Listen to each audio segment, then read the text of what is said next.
Welcome to ज्ञान बिंदु classes. मैं इंजीनियर दिनेश यूट्यूब चैनल ज्ञान बिंदु क्लासेज के ऑनलाइन प्लेटफॉर्म पर आप सभी विद्यार्थियों का हार्दिक अभिनंदन और स्वागत करता हूं। हमने वेन आरेख के अंदर 2 क्लास हम पढ़ चुके हैं और हमने टाइप फर्स्ट पढ़ लिया है, तार्किक वेन आरेख। आज हम टाइप सेकंड पढ़ेंगे, विश्लेषणात्मक वेन आरेख।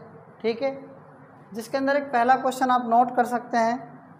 निम्नलिखित आरेख में कौन सी संख्या उन महिला डॉक्टरों को दर्शाती है जो रोज़गार में नहीं हैं। ठीक है, ये हमारा क्वेश्चन है। ठीक है, आप इसे नोट भी कर सकते हैं। तो इसका हम अब सॉल्यूशन कर रहे हैं। ये जो डायग्राम मैंने आपको बना रखा है, ये डायग्राम क्या है, कई बार आपको एग्जाम में किस प्रकार से देता है सवालों को, ध्यान से देखो। जैसे आपको ये ट्रायंगल दे रखा है, ट्रायंगल में कहता है आपसे कि इस त्रिभुज को किसके द्वारा दर्शाया जा रहा है, महिलाओं के द्वारा। जो आयत है उसको किसके द्वारा दर्शाया गया है, रोजगार के द्वारा। और जो इसमें सर्किल है, वृत्त है, इसको किसके द्वारा दर्शाया गया है, डॉक्टरों के द्वारा। तो मेरी बात ध्यान से समझना, कई बार एग्जाम में सवाल में ये दिया मतलब लिख के आपको देता है, और कई बार आपको ये मतलब कि चित्र बनाकर आपको देता है, उसमें लिख रखा होता है। ठीक है, अगर चित्र में नहीं लिख रखा तो आपको लिखना होगा, अगर चित्र में लिख रखा है तो फिर कोई दिक्कत नहीं है। फिर आपको सवाल का सॉल्यूशन करना है। सवाल में क्या पूछा है, उन महिला डॉक्टरों को दर्शाती है, मतलब कि कौन सी संख्या उन महिला डॉक्टरों को दर्शाती है जो महिला डॉक्टर हैं, मतलब महिलाएं भी हैं और क्या हैं, डॉक्टर भी हैं। ठीक है, लेकिन जो रोज़गार में नहीं है। तो मेरे कहने का मतलब क्या होगा, आप उसको समझना है। महिलाएं कौन कौन सी हैं बताओ। महिलाएं तो ये है, इसके बीच में क्या आ रहा है, ये आ रहा है। ठीक है, महिलाओं के बीच में ये आ रहा है, आप ध्यान से देखें इसको। और डॉक्टर भी कह रहा है, क्या कह रहा है, महिला डॉक्टर भी। देखो ध्यान से सुनो, लेकिन एक बात याद रखनी है आपको इसके अंदर कि इसमें रोज़गार नहीं आना चाहिए। तो रोज़गार मतलब कह रहा है, साफ साफ कह रहा है रोज़गार में नहीं होने चाहिए। ठीक है, रोज़गार में नहीं होने चाहिए, तो मतलब कि ध्यान से समझो आप इसको, इसमें ये रोज़गार में नहीं आने चाहिए, कहने का मतलब ये है इस तरीके से। तो ये पूरा हिस्सा रोज़गार का है कि नहीं बताओ। तो मतलब कि जो महिलाएं भी हैं और क्या है, डॉक्टर भी हैं। तो ऐसा नंबर कौन सा आ रहा है बताओ, 7 आ रहा है कि नहीं आ रहा है बताओ, आ रहा है ना। तो इसका जो एग्जैक्ट आंसर होगा वो कितना होगा, 7 होगा। बताओ ये बात आपको समझ में आई या नहीं आई। ठीक है ना, नोट कर सकते हैं। देखो अब हमारा सेकंड क्वेश्चन है, नीचे दिए गए चित्र का अध्ययन करके उस भाग को पहचानिए जो कि शिक्षित ग्रामीणों को दर्शाता है। तो इसका भी हम सॉल्यूशन कर देते हैं। देखो इसमें क्या करना है, शिक्षित ग्रामीणों को दर्शाना चाहिए, शिक्षित ग्रामीणों को। ठीक है, तो इसका हम कर रहे हैं सॉल्यूशन। ये आपको चित्र दिया हुआ है, इसमें 3 वृत्त दिए हुए हैं आपस में आपको। पहला व्रत महिलाओं को, दूसरा व्रत ग्रामीण को, तीसरा व्रत शिक्षित को दर्शा रहा है। तो आपसे पूछा क्या है इसमें, आपसे इसमें ये पूछा है कि ऐसा कौन सा मतलब संख्या है इसके अंदर जो कि शिक्षित ग्रामीणों को दर्शाती है। शिक्षित मतलब पढ़े लिखे, ग्रामीण का मतलब गांव वाले। ठीक है, तो शिक्षित ग्रामीणों को दर्शाना है। इसने ये थोड़ी ना कहा है कि महिलाओं को नहीं दर्शाता है, वो नहीं कहा ना। तो बताओ शिक्षित और ग्रामीण कौन कौन से हैं इसमें, शिक्षित और ग्रामीण तो 4 नंबर आ गया है ना। और इसने पहला आंसर इसका 4 बन सकता है। दूसरा क्या है, शिक्षित और ग्रामीण, इसने ये मना थोड़ी किया है कि महिलाएं नहीं होनी चाहिए, तो महिलाएं हो भी सकती हैं। तो इसमें क्या है, 4 और 5 ऑप्शन को अगर हम चेक करते हैं, इसका आंसर क्या आएगा, 4 और 5 आना चाहिए। ठीक है, कितना आना चाहिए, 4 और 5 आना चाहिए क्या। और ये बताओ आप कि इसके अंदर शिक्षित ग्रामीण तो हो ही गए, 4 आना चाहिए वैसे तो। ठीक है, लेकिन इसमें ऑप्शन क्या है, मैं आपको ऑप्शन दे रहा हूँ। पहला जो ऑप्शन दे रखा है इसने, ये दे रखा है 5 और 6, 5 और 6। दूसरा ऑप्शन जो दे रखा है इसने बी, वो दे रखा है 4, 5, 2। सी जो ऑप्शन दे रखा है इसमें, ये दे रखा है आपको इसमें 5, 4, 5, 4। क्या ये तो हो ही सकता है ना, है ना। भाई 4,5 दे और 5,4 दे, तो आपको ये याद रखना है, इसका आंसर यही आएगा 5,4। ठीक है, ये भी आप क्वेश्चन नोट कर सकते हैं।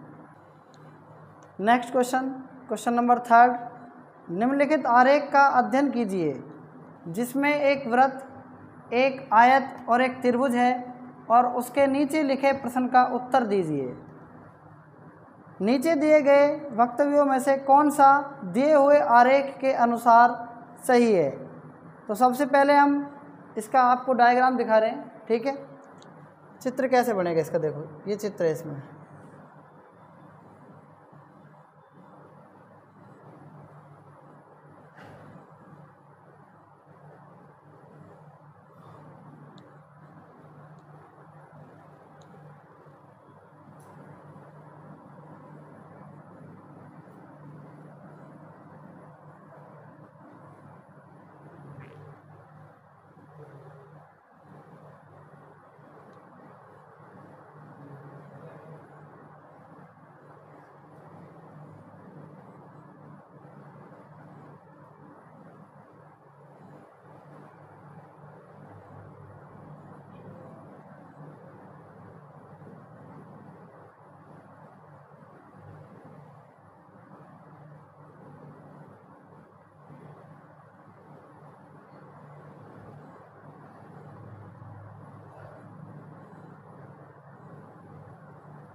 देखो इसमें DC,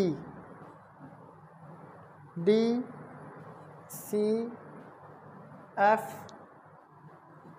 ABE, A, B और E, ये आपका डायग्राम है ना। इस डायग्राम के अंदर आपको क्या दिया हुआ है? नीचे दिए गए वक्तव्यों में से कौन सा दिए गए हुए आरेख के अनुसार सही है? तो चित्र मैंने आपको बना के बता दिया है। तो इसमें पहला ऑप्शन दे रखा है A तथा B सभी तीनों आकृतियों में हैं। A तथा B, बताओ ये सभी तीनों आकृतियों में है क्या? नहीं है ना, B है। दूसरा ऑप्शन है E, A, B तथा C सभी तीनों आकृतियों में हैं। क्या बताओ ये है क्या? नहीं आना चाहिए, ये भी है ना। C, F, C, D, B तथा A सभी तीनों आकृतियों में है, ये भी नहीं है ना।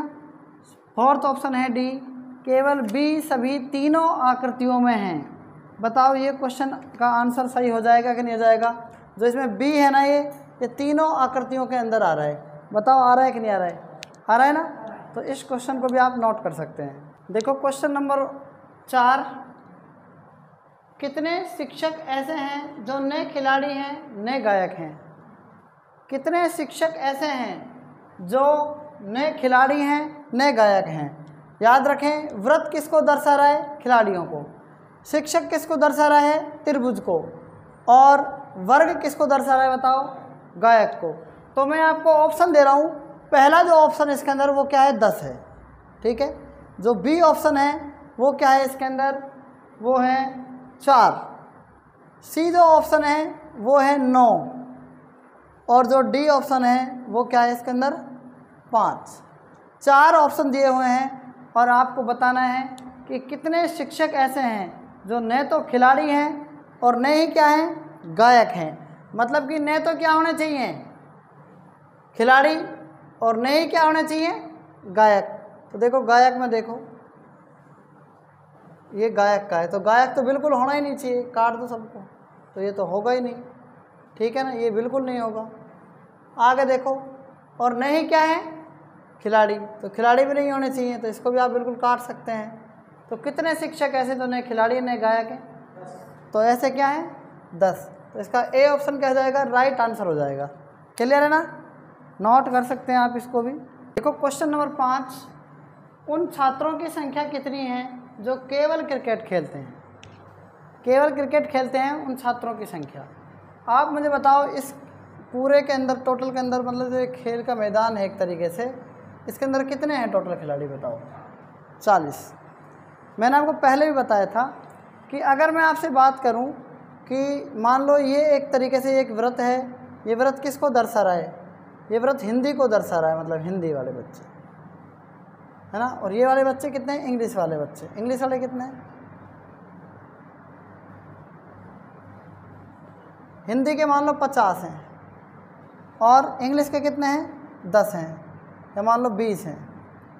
तो ऐसे जो दोनों खेल खेलते हैं ना, हिंदी खेलते हैं 50 और इंग्लिश खेलते हैं 20, तो मुझे आप ये बताओ दोनों जो खेल खेलते हैं वो कितने हैं? 9। तो मुझे बता दो केवल एक खेल खेलता है, मतलब जो हिंदी है, जैसे हिंदी को विषय को पढ़ता है, वो कितने हैं? तो आप क्या करेंगे, इन दोनों का अपन क्या करेंगे, इस तरीके से यहाँ से यहाँ बनाएंगे। इधर दोनों जो खेलते हैं ना बोथ, वो कितने हैं? 9 हैं। अब क्या करते हैं अपन, केवल जो हिंदी खेलता है वो कितने हैं? दोनों खेल खेलते हैं वो 9 हैं। हिंदी और इंग्लिश दोनों पढ़ते हैं वो कितने हैं? हिंदी के 50, इंग्लिश के 20। लेकिन जो दोनों मीडियम पढ़ते हैं वो क्या हैं? 9। तो केवल हिंदी के कितने हो गए? तो 50 और 20 70 में से 9 गए, कितने बचेंगे? हाँ, 70 में से 9 घटा देंगे। तो मैं यहाँ पर लिख रहा हूँ इसको इस तरीके से, ध्यान से देखना। दोनों के 9 हैं तो 50 बनने चाहिए, तो 41 और 9 50 बढ़ रहे हैं, ठीक। और 11 और 9 कितने बन रहे हैं? 20। तो कितने हो गए? 41 में 50 60, और ये कितने हो गए? 61 हो गए। तो मेरी बात समझ में आई कुछ? टोटल 61 हो रहे हैं ना। तो मतलब केवल जो है ना हिंदी के कितने? 41। बात आई समझ में? नहीं आई? इसमें से कुछ कितने हैं, कुछ किसके हैं बताओ? कुछ ऐसे भी तो हिंदी पढ़ते हैं, मतलब वो 11 में ये 9 जो हैं वो क्या हैं? हिंदी वाले भी हैं, ठीक है ना। तो इस तरीके से इसमें आंसर देना है आपको। क्या कह रहा है, उन छात्रों की संख्या कितनी जो केवल क्रिकेट खेलते हैं? केवल क्रिकेट वाले कितने बताओ?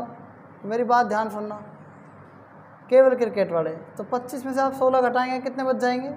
9 बच जाएंगे, ठीक है। ओनली क्या है? क्रिकेट है, ओनली क्रिकेट।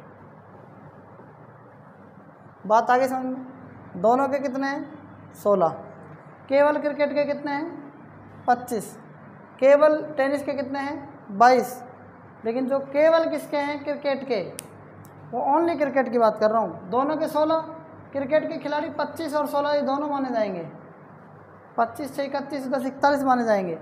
22 और ये कितने हैं? इन दोनों के 38 माने जाएंगे। लेकिन मैं कह रहा हूँ कि ओनली क्रिकेट वाले कितने हैं? तो 25 में 16 घटा दो, ये 16 जो कुछ उसके थे ना टेनिस के हट जाएंगे। मतलब केवल क्रिकेट के कितने हैं? 9 होंगे। बात आई कि नहीं आई समझ बताओ? ठीक है, इस क्वेश्चन को भी आप नोट कर सकते हैं।